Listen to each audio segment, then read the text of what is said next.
بسم الله الرحمن الرحيم.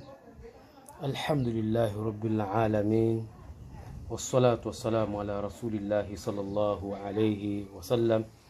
Baada ya kumshukuru Mwenyezi Mungu Subhanahu wa Ta'ala na kumtakia rahma Mtume sallallahu alayhi wasallam, leo ndugu yangu Muislamu, tutajifunza vitu 6 ambavyo Sheikh ameviweka katika kanuni ya mtu yoyote anayetaka kuipata ilmu hawezi kuipata isipokuwa kwa mambo 6. Akasema, ala, zinduka ndugu yangu Muislamu, la tanalu ilma illa bisittati, hautoipata elimu isipokuwa upite katika mambo 6. Kila jambo lina kanuni zake, kila jambo lina sheria zake. Ukitaka ufike kwenye mafanikio, fuata sheria ya jambo husika, utafika katika mafanikio yaliyokuwa mazuri. Na hii si katika suala la elimu tu, ni suala lolote unalotaka kufika kwenye mafanikio, lazima ufuate kanuni la swala hilo. Ukikosa kanuni ya jambo hilo, hautofika katika mafanikio ya kitu chochote. Akasema, saunabiuka an majmu'iha bibayanin, nitakueleza kwa ujumla wake, tena kwa ubainifu, takubainishia moja moja ili kila moja uweze kulijua. Jambo la kwanza akasema, dhakaun, akili mzuri. Huwezi kwenda kuipata elimu ikiwa akili yako haijakaa sawa sawa. Akili yako kama ina mardhi, akili yako haijatulia. Na hii sio kwa sababu ya elimu tu, jambo lolote lile nategemea uzuri wa akili, ufahamu mzuri wa akili, uelewa mzuri katika akili yako. Ni moja katika jambo ambalo linakwenda kusababisha wewe kukupatia elimu. Kwanza akili yako iwe vizuri. Jambo la pili akasema, wahisun, na kupupia, maana kuwa na hima, kuwa na hamu ya kutaka kukipata kile kitu. Akili ikishakuwa mzuri, alafu na wewe mwenyewe una hima na nguvu kubwa ya kutaka kwenda kufanikisha kile kitu, wallahi utakipata. Lakini inawezekana akili yako ikawa mzuri, lakini mwenyewe huna nguvu ya kutafuta kile kitu, ya kuitafuta hiyo ilmu, ya kutafuta maisha yako, uwezi kufanikiwa. Kwa sababu kanuni moja ni kutoa jasho katika kutafuta ya elimu, ni kutoa jasho katika kutafuta maisha. Ndio kutoa jasho na juhudi kubwa ni moja ya kanuni ya kwenda kufanikiwa. Jambo la tatu akasema wastibarun, akasema wastibarun, kuna kitu kinaitwa istibar.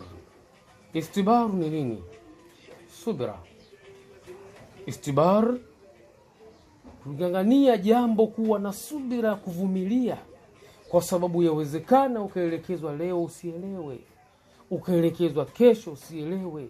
Lakini bila uvumilivu, bila kusubiri, na hii si katika swala la elimu, katika kila jambo. Ona wewe ulivyofeli baadhi ya mambo kwa sababu ya kutokuwa na uvumilivu, kwa sababu ya kutokuwa na kuvumilia baadhi ya mambo, ndio anakufikisha hapo. Ili uweze kufanikiwa, lazima uwe na subira, uwe na uvumilivu. Jambo la tatu ama jambo la 4 akasema, wabulghatun, na upate wakati ambao unaweza ukapata chakula. Wakati akili yako mzuri, unapupa mzuri, una subira mzuri, lakini wapi unapata chakula? Lazima uwe na uhakika wakati kwamba mimi nakula wapi, wapi napata riziki yangu ya kuendesha maisha, ili elimu uweze kufika. Uwezi kusoma ukiwa na njaa, uwezi kuchukua ilmu ukiwa na njaa. Njaa inakupiga, darasa kwa kweli haliwezi kupatikana katika hali hiyo. Ukiwa njaa inakupiga, maumivu makali, huwezi. Lazima ujue wapi unapata chakula, lazima huwa unafanya kazi, lazima huwa unajituma kwa ajili ya kufanya kazi, kwa ajili ya kupata chakula, ili elimu uweze kuichukua vizuri. Jambo la 4, jambo la 5, wa irshadul ustadhi, na muongozo wa mwalimu. Lazima mwalimu akuongoze, lazima mwalimu akwambie hiki usifanye, lazima mwalimu akwambie hiki fanya. Hapa mwalimu anakutengeneza uweze kwenda kufika katika mafanikio ambayo wewe unataka kufanikiwa. Lakini kinyume na muongozaji, hakuna chombo kinachojiendesha bila mtu kumuongoza. Wewe mwenyewe ujiongoze mwenyewe, wewe mwenyewe ujipeleke mwenyewe, hautofika katika mafanikio. Lazima uwe na mtu wa kukukosoa. Na hii si katika elimu, hata katika maisha. Hata ukiwa kiongozi mkubwa kiasi gani, lazima uwe na mtu ambaye mtu huyo akikupigia simu lazima moyo huo unastuka. Kuna nini? Lazima uwe na mtu namna hii, ili huyu aweze kukwambia hapa umekosea, hapa umekwenda sawa sawa, hapa itakiwi fanya hivi. Lazima uwe na mtu wa kukuongoza ili uweze kufika katika mafanikio. La 6, watulu zamani, na uwe na muda mrefu. Wakati unatafuta, ndugu yangu Muislamu, lazima uwe na muda. Lazima muda uende, lazima muda uchukue mwingi. Leo unaingia darasani, leo unaingia kwenye kazi, kesho umefanikiwa, umepata elimu, kesho ndio umeshafanikiwa, umepata pesa, kesho ndio umeshafanikiwa, umepata maisha makubwa.